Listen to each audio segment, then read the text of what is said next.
আব্দুল হামিদ পালিয়ে গেল, এই ইস্যু কোনোভাবেই যাতে আড়াল না হয়ে যায় সেজন্য আমাদের সোচ্চার থাকতে হবে। দামি রাষ্ট্রপতি আব্দুল হামিদের দেশ ছাড়ার ঘটনায় আমরা এই স্বরাষ্ট্র উপদেষ্টার পদত্যাগ দাবি করছি। পালানোর ঘটনায় সরকারের উচ্চ পর্যায়ের তদন্ত কমিটি গঠন করার আহ্বান জানাচ্ছি। গত 8 মে রাত 3টা 5 মিনিটে সরকারের গ্রিন সিগন্যাল পেয়ে দামি রাষ্ট্রপতি হত্যা মামলার আসামি আব্দুল হামিদ দেশ ছেড়েছে।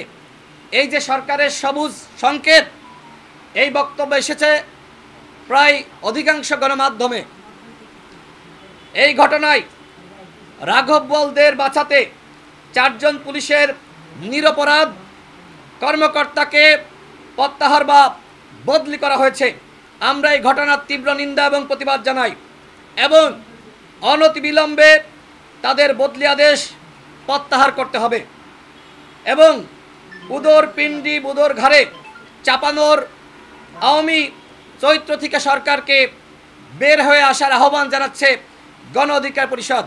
প্রিয় সাংবাদিক ভাইরা, এই যে আওয়ামী লীগ নিষিদ্ধের আন্দোলন, এই আন্দোলন নতুন করে শুরু হওয়ার একমাত্র কারণ দামি রাষ্ট্রপতি হত্যা মামলার আসামি আব্দুল হামিদ সরকারের সবুজ সংকেত পেয়ে স্বরাষ্ট্র উপদেষ্টার সহযোগিতায় দেশ ছেড়েছে। এর প্রতিবাদেই মূলত আন্দোলন শুরু হয়েছে। সুতরাং এখন আওয়ামী লীগের সাংগঠনিক কার্যক্রম নিষিদ্ধ হয়েছে, কিন্তু এই যে আব্দুল হামিদ পালিয়ে গেল, এই ইস্যু কোনোভাবেই যাতে আড়াল না হয়ে যায় সেজন্য আমাদের সোচ্চার থাকতে হবে। সামাজিক যোগাযোগ মাধ্যমে ইতিমধ্যে আমরা দেখেছি বেশ কিছু ঊর্ধ্বতন কর্মকর্তার নাম এসেছে। এক্ষেত্রে স্বরাষ্ট্র উপদেষ্টার ভূমিকা আমরা জানতে চাই। তার গাফিলতি নাকি সহায়তা ছিল, যেটাই হোক না কেন তিনি এর দায় কোনোভাবেই এড়াতে পারেন না। এখানে কজ অফ নেগলিজেন্স রয়েছে। সুতরাং তিনি কোনোভাবেই ওই পদে থেকে এর দায় এড়াতে পারেন না।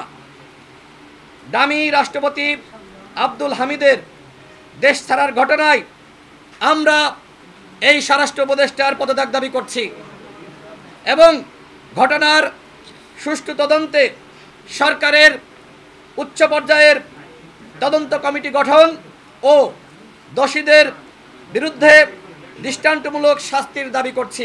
লিলি হালাল বিউটি সোপ, বিএসটিআই কর্তৃক সনদপ্রাপ্ত দেশের প্রথম হালাল বিউটি সোপ, দীপ্তিময় উজ্জ্বল ত্বকের জন্য।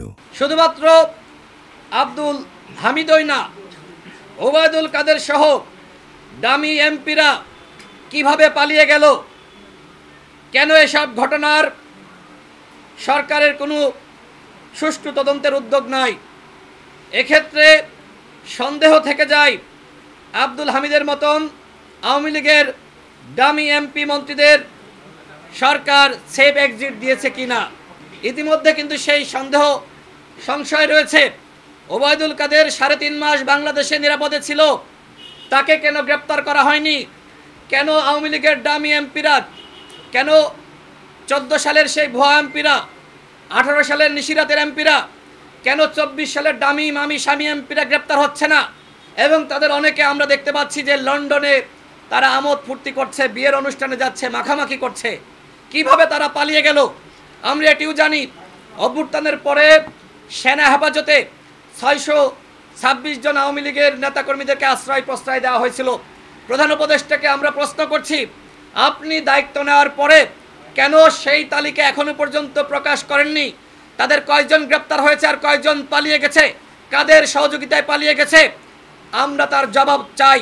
এবং যারা পালিয়ে গেছে, দেশ ছেড়েছে, সেটা সরকারের সহযোগিতায় বা অন্য কোনোভাবে, আমরা এই পালানোর ঘটনায় সরকারের উচ্চ পর্যায়ের তদন্ত কমিটি গঠন করার আহ্বান জানাচ্ছি। যারা সহযোগিতা করেছে তাদের কাউকে কোনোভাবেই ছাড় দেওয়া যাবে না। গণ অধিকার পরিষদ এদের শাস্তির মুখোমুখি করার আহ্বান জানাচ্ছে।